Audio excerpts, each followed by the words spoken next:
प्रेम क्या है, जब तक ये हमें स्पष्ट ना हो तब तक जीवन दुख के धुएं से ही भरा रहेगा। प्रेम का सूरज दुख के धुएं से, घृणा के धुएं से, ईर्ष्या के धुएं से, अहंकार के धुएं से ढका हुआ है। तो हम 3 दिन क्या समझ रहे थे प्रेम के बारे में, ओशो ने हमें क्या बताया। अगर हम सिर्फ सुनकर और भूल जाएं तो जिंदगी में फूल नहीं खिलेंगे, हमारे खिलावट नहीं आएगी, ये जीवन का पौधा मुरझा जाएगा। चाहे हम कितनी भी साधना कर लें, लेकिन अगर हमें प्रेम की समझ नहीं है तो ऐसे समझ लीजिए कि एक टांग से हम चलने की कोशिश कर रहे हैं, एक पंख से उड़ने की कोशिश कर रहे हैं और उड़ान पूरी नहीं हो सकती। तो पहले दिन जो हमने ओशो से जाना कि वो 3 प्रकार के प्रेम, एक प्रेम वस्तु का प्रेम, एक प्रेम व्यक्ति का प्रेम और फिर परमात्मा का प्रेम। जब व्यक्ति के प्रेम से दुख मिलता है, पीड़ा मिलती है, संताप मिलता है, बारंबार ऐसा होता है, तो इस विषाद से थककर, इस फ्रस्ट्रेशन से थककर आदमी की एज होते होते जब वो बुढ़ापे तक आता है तो वो वस्तुओं के प्रेम में गिर जाता है। उसे लगता है कि व्यक्ति के प्रेम से तो दुख के कांटे ही मिले, वस्तु के प्रेम अब यहां ज्यादा सुरक्षा है, ये वस्तु ज्यादा समर्पित है हमें, ये हमें समर्पण कर सकती है। और एक फाल्स अद्वैत की फीलिंग होती है कि ये मेरा, इसमें कोई भेद नहीं, कार मैं जैसे चाहूं यूज करूं, जो भी मकान मैं जैसे चाहूं यूज करूं। तो जो व्यक्तियों के प्रेम से दुख मिलता है, अगर उस विषाद को याद रखे, उसमें जिए, तो वस्तु के प्रेम में अब हमारा प्रेम का पतन हो गया। और अगर व्यक्ति से सुख मिला भी है, कांटे चुभे तो फूल भी खिले होंगे, खुशबू भी आई होगी, थोड़ी ही सही, कण थोड़े कांकड़ घने, कंकड़ बहुत मिले होंगे लेकिन कण भी तो मिला होगा, चावल भी तो मिला होगा, दाना भी तो मिला होगा। अगर उस छोटे से दाने को, उस छोटे से सुख की किरण को अगर व्यक्ति याद रखे, उस पर नजर रखे, तो यही प्रेम परमात्मा तक से बन जाता है, परमात्मा के प्रति प्रेम बन जाता है। पता चलता है कि व्यक्ति का प्रेम हाथ तो आता नहीं, छूट जाता है, सुख की किरण मिलती है और खो जाती है, अंधेरा फिर आ जाता है। तो वो जो सुख की किरण मिली वो बड़ी कैसे हो सकती है, हमारे जीवन का हमारा अधिकार कैसे बन सकती है, ये सदा सदा शाश्वत कैसे हो सकती है, ये उजाला प्रेम का प्रकाश सदा कैसे रहे। तो परमात्मा के प्रेम में निकल पड़ता है वो। तो याद रखना, सुख जो मिले हैं उसकी याद में जिएंगे तो हम हायर लव की ओर जाएंगे, अपने प्रेम को प्रार्थना की ओर ले जाएंगे। और अगर दुख को याद रखोगे तो दुख का भी अंत नहीं है, उस बदबू और उस सड़ांत का भी अंत नहीं है। तो फिर हमारा प्रेम गिर जाएगा, नरक की यात्रा कर ली, वस्तुओं के प्रेम में पड़ गए। फिर हमने दूसरे दिन ओशो से किसी ने प्रश्न पूछा कि जिस प्रेम को, जिस परमात्मा को हम जानते ही नहीं है, उस अज्ञात से हमें प्रेम कैसे हो। कह रहे हैं ना कि परमात्मा से प्रेम हो जाता, तो दूसरे दिन की परमात्मा से प्रेम कैसे होगा जब हम उसे जानते ही नहीं है। तो ओशो ने हमें बताया कि हम अज्ञात है परमात्मा, इसीलिए तो प्रेम है, इसीलिए तो उसका आकर्षण है। अगर वो अज्ञात नहीं होता तो उसका आकर्षण नहीं होता। अब याद करो, जो जो जान लेते हैं हम, उससे आकर्षण हमारा रहता है क्या, विदा हो जाता है। जो व्यक्ति हमें अच्छा लगता है जिंदगी में, इतना आकर्षित, इतना सुकून देता है, जब उसका साथ जीवन भर का हो जाता तो कितना जीवन कष्ट पूर्ण हो जाता है। जिसके साथ कुछ शांति के लम्हे मिलते थे, सुकून के, उसके साथ एक क्षण बैठना मुश्किल है। ये ज्ञात से ऊब पैदा हो गई, एक दूसरे को जानने लगे, प्रेम खत्म है ना। एक दोहा है कि अति परिचय ते होत है, अरुचि अनादर भाए, मलयागिर की भीलनी चंदन देत जलाए। चंदन को भी मलयागिर में जो रहती है भीलनी, वो तो चंदन की लकड़ी को भी जलाती है, उसके लिए तो चंदन नहीं है चंदन, क्योंकि वो सोचती इतनी लकड़ियां, चंदन हमारे लिए चंदन की एक छोटी सी टुकड़ी इतनी मूल्यवान हो जाए, उसके लिए नहीं है, क्योंकि उसका परिचय है, उसके पास बहुत है, वो इफरात में उपलब्ध है। तो रहस्यमय से ही प्रेम पैदा होता है, अज्ञात से ही प्रेम होता है। तो ये बहाना और ये प्रश्न गिर जाने जैसा है कि हमें परमात्मा तो अज्ञात है, कैसे प्रेम हो।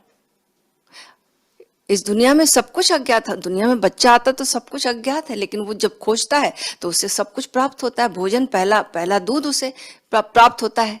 तो जब प्यास है तो पानी भी बना है, भूख है तो दूध भी बना हुआ है। तो अगर परमात्मा की प्यास पैदा हुई तो परमात्मा ऑलरेडी मौजूद है हमारे लिए। प्यास तो पैदा हो, प्यास तो जगाएं, उस प्यास को पानी दें। कैसे? रोएं, इन आंसुओं को उधर एड्रेस करें। ये तुमसे दुख मिला, इससे नहीं, प्रभु तुम कब मिलोगे, यहां इसको मोड़ दें इन आंसुओं को, तो बात बन जाएगी, तुरंत रिस्पॉन्स आएगा। तीसरे दिन हमने ईशावास्य सूत्र का, एक उपनिषद का एक सूत्र लिया था, जिसमें कि सूत्र में ऋषि बता रहा है कि जब तक अस्तित्व में आत्मगत चेतना को हम नहीं जान ले, यानी सारे अस्तित्व में, सब में मैं ही हूं, मेरे जो भीतर जो चेतना है, चैतन्य है, वो सब में है, तब तक घृणा समाप्त नहीं होगी। और घृणा है तो प्रेम नहीं है। ऐसे ही कह सकते हैं ना कि कम घृणा में हम जीते और ज्यादा घृणा में जीते हैं। जो जिसको हम घृणा कह रहे हैं वो अधिक नफरत है, और जिसको हम प्रेम कर रहे हैं थोड़ी कम नफरत है, लेकिन है तो भीतर मौजूद है घृणा, क्योंकि जब तक दूसरा दूसरा है तब तक ये नफरत मौजूद रहेगी। दूसरा दूसरा है, दूसरा अब हमारी टेरिटरी को जब भी क्रॉस करेगा, दूसरा हमें जब भी समर्पित करने की कोशिश करेगा, दूसरा हमसे कुछ ले रहा है, ऐसा भाव हमें मिटा रहा है, ये भाव, तो ये घृणा समाप्त नहीं हो सकती। किसको कैसर मारूं पत्थर, कौन पराया है, शीश महल में हर एक चेहरा अपना लगता है, दीवारों से मिलकर रोना अच्छा लगता है, हम भी पागल हो जाएंगे ऐसा लगता है। तो जब तक ये परायापन ना मिटे, और वो तभी हो सकता है जब मैंने अपने भीतर चेतना को जान लिया, अपने चैतन्य को पहचान लिया कि मैं शरीर नहीं, मैं चैतन्य आत्मा हूं, तब तक दूसरे में नहीं देख सकते, क्योंकि दर्पण की तरह मामला है ना, हमें वही दिखाई देगा जो हमने भीतर अपने आप में देखा, वही रिफ्लेक्ट होगा बाहर। तो जब तक ये घृणा समाप्त नहीं होगी, जब तक एक्चुअल प्रेम नहीं पैदा होगा, तब तक, कब तक? जब तक उस चैतन्य का एहसास ना हो जाए, उतनी संवेदनशीलता, उतनी गहराई ध्यान की पैदा ना हो जाए। ये दो भ्रांतियां। फिर आज हम ओशो हमें समझाएंगे कि ममता, किसी ने पूछा कि ममता के रहते कैसे, ममता को तो अच्छी चीज है, उसे तो रखना ही है बच्चों के लिए, अपनों के लिए। तो दो भ्रांतियां हैं। एक भ्रांति है अहंकार, मैं ये, मैं वो, मैं ऐसा, मैं वैसा, मैं करता, सब कुछ मैंने किया।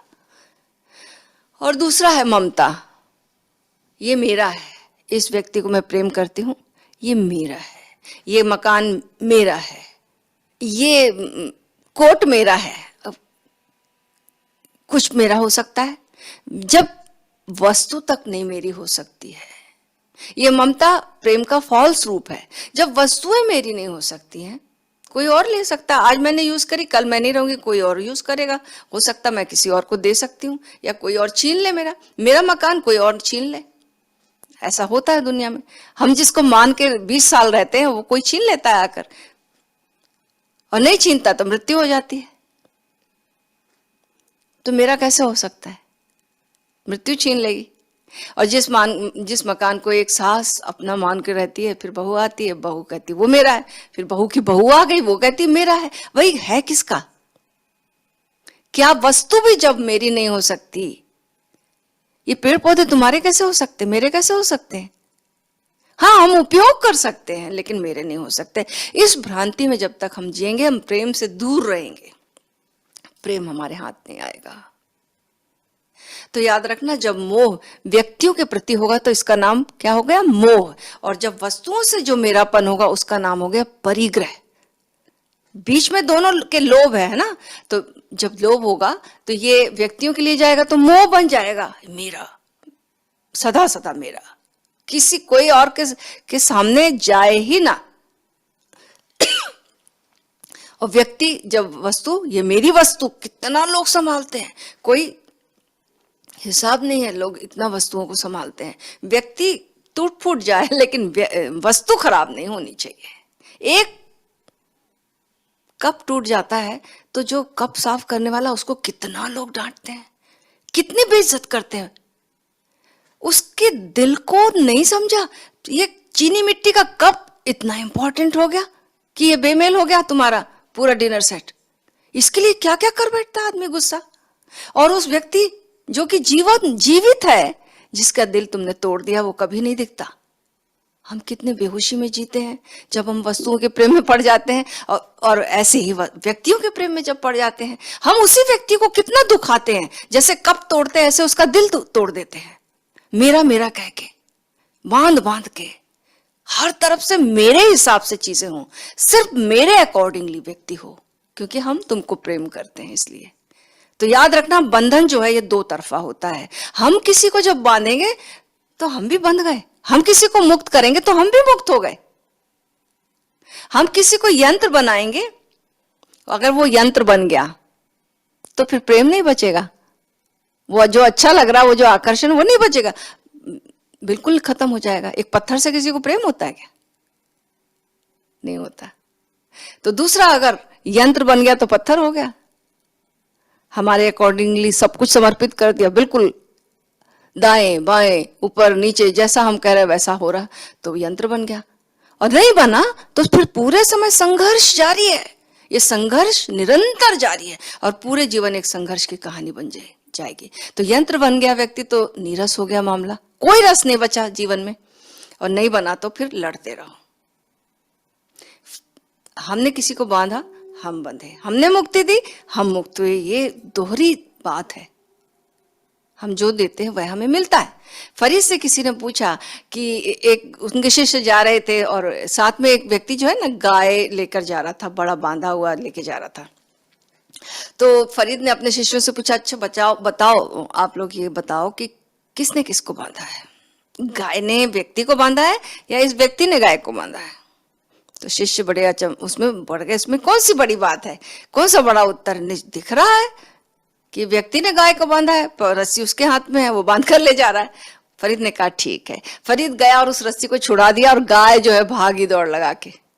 और ये व्यक्ति भी और बेतहाशा भागा, बोला अरे मेरी गाय तुमने कैसे छुड़वा दी? अब फरीद ने बोला, देखो शिष्यों, कौन किसको बांधा हुआ है? ये व्यक्ति बांधा है गाय को या गाय ने इसको बांधा है? बंधन दो तरफा है। हम सोचते हैं एक तरफ बंधन बन जाए, हम तो मुक्त रहें, दूसरा बंध जाए, ऐसा नहीं होता। और या हम अपनी मुक्ति चाहें और दूसरे को बांधे रखें, ऐसा कैसे हो सकता है? तो हर हाल में इस संसार में जो प्रेम है, वस्तुओं से प्रेम गिरे नीचे तो वहां भी असफलता विफलता, क्योंकि कोई वस्तु मेरी नहीं हो सकती, कोई जमीन मेरी नहीं हो सकती। उपयोग किया जा सकता है लेकिन मेरी कैसे हो सकती है? कोई पेड़ मैंने लगाया तो मेरा कैसे हो सकता है? दूसरा भी आएगा, पंछी भी उस पे बैठेंगे, दूसरे भी फल खाएंगे, कल को मैं चली जाऊंगी, दूसरे का हो जाएगा।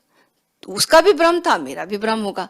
तो इस भ्रम को, ये जब भ्रम टूटता, कैसे टूटेगा? विवेक से स्वयं की ओर लौटना होगा, क्योंकि हर हाल में इस संसार में विफलता है। हर हाल में इस संसार में विफलता है।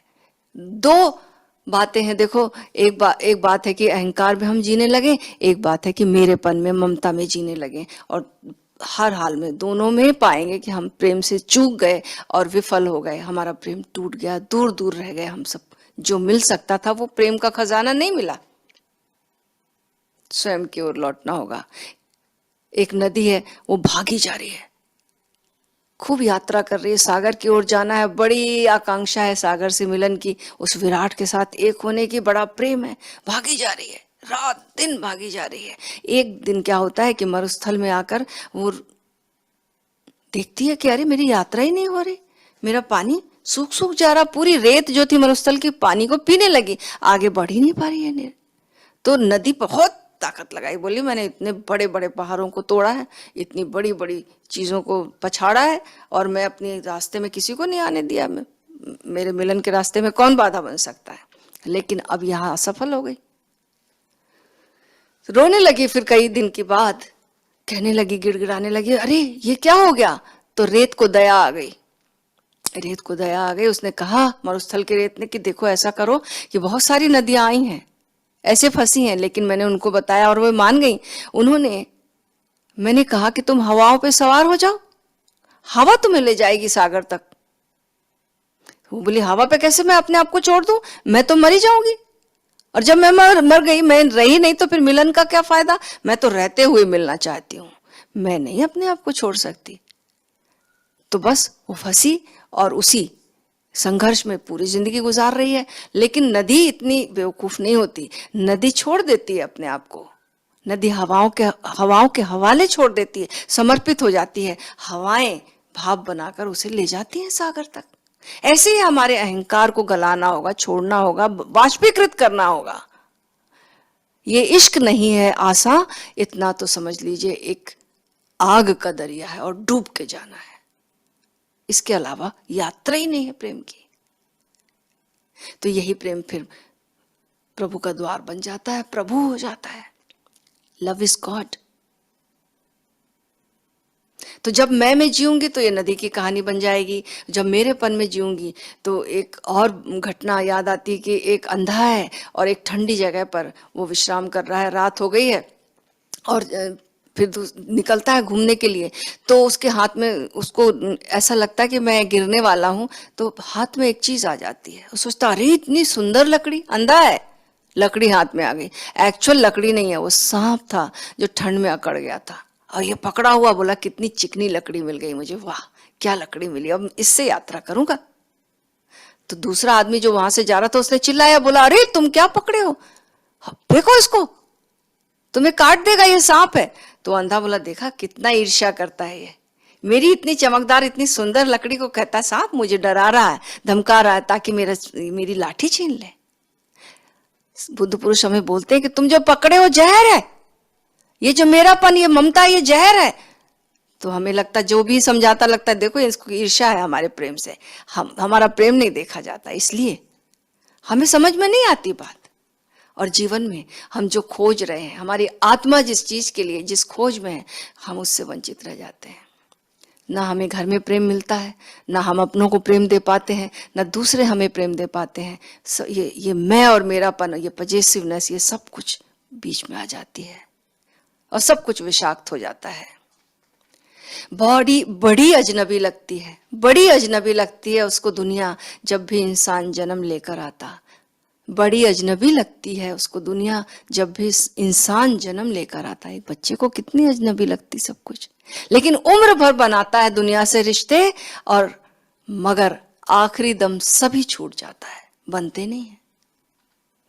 अपने ही घरों में हम रहते हैं परायों से, सजते भी नहीं क्यों दिल अब प्यार के सायों से। घर तो हम इसलिए बनाते हैं कि प्यार मिले, हम प्यार से रहें, लेकिन सजते भी नहीं क्यों दिल अब प्यार के सायों से। नजदीक है वो लेकिन दूरी तो नहीं मिटती, यह नेह क्षितिज रेखा जाती है परे हटती, फुर्सत ही नहीं मिलती दिन रात की आहों से। अपने ही घरों में हम रहते हैं परायों से, अपने ही नहीं समझे जब दिल के मेरे सपने, फिर कैसे लगाएंगे ये गैर गले अपने। घर प्रेम बिना जैसे लगते हैं सरायों से। सब जिंदगी को कहते खुशियों का ये मेला है, इस भीड़ में तो लगता हर शख्स अकेला है। रेले हैं झमेले हैं सब स्वप्न कथाओं से, कि जिंदगी से अब तक यारी भी नहीं हमने, जिंदा है मगर लगता कि भूल कहीं हमने। अब कैसे निकाले हम इस दिल को कराहों से। माना कि सितारों का है इल्म हमें सब कुछ, हस्ती का पता अपनी लेकिन नहीं है अब कुछ। ऐसे में कोई कैसे बच पाए व्यथाओं से, अपने ही घरों में हम रहते हैं परायों से। सजते भी नहीं क्यों दिल अब प्यार के सायों से। नजदीक है वो लेकिन दूरी तो नहीं मिटती, ये नेह क्षितिज रेखा जाती है परे हटती। फुर्सत ही नहीं मिलती दिन रात की आहों से, अपने ही घरों में हम रहते हैं परायों से। लगता सब कुछ नजदीक है, कितने नजदीक है हम जिसको प्रेम करते हैं, पति पत्नी बच्चे सब कितने नजदीक है, लेकिन ये नजदीकी की जो रेखा है ये कभी नहीं मिटती। ऐसा लगता है ये मेरा अब हुआ, ये मेरा अब हुआ, लेकिन दूसरा दूसरा है, उसकी अपनी स्वतंत्रता है, उसका अपना स्वभाव है। ये मेरापन जो है यही प्रेम में बाधा है। ये नेह क्षितिज रेखा जाती है परे हटती, जितने जितने हम करीब जाते, जैसे क्षितिज नहीं लगता अब आसमान और जमीन छू रहे, लेकिन जितने चलो उतनी उतनी दूरी मिलती जाती। ये दूरी नहीं मिट सकती क्योंकि दो व्यक्ति कभी मिल नहीं सकते, दो आत्मा मिल सकती है ज्योति की तरह, उनको कोई प्रॉब्लम नहीं, लेकिन शरीर के तल पर मन के तल पर ये दूरियां बनी रहती हैं और कभी नहीं मिटती। फुर्सत ही नहीं मिलती दिन रात की आहों से, और आदमी कितना भी साधना कर ले फिर आहों में जीता रहता है, क्योंकि ये प्रेम की समझ बहुत ही आवश्यक है जीवन के लिए। और खास करके जब जो साधना में निकला है, जो स्वयं की खोज में निकला है, उसको तो और भी ज्यादा जरूरी है, ताकि इन चीजों से वो मुक्त होकर अपने भीतर जाने की ऊर्जा बचा सके, उसको पाने की में सफल हो सके जिसकी खोज में वो प्रेम में पड़ा हुआ है। हम किसी भी प्रेम में पड़े, खोज तो परमात्मा को ही रहे।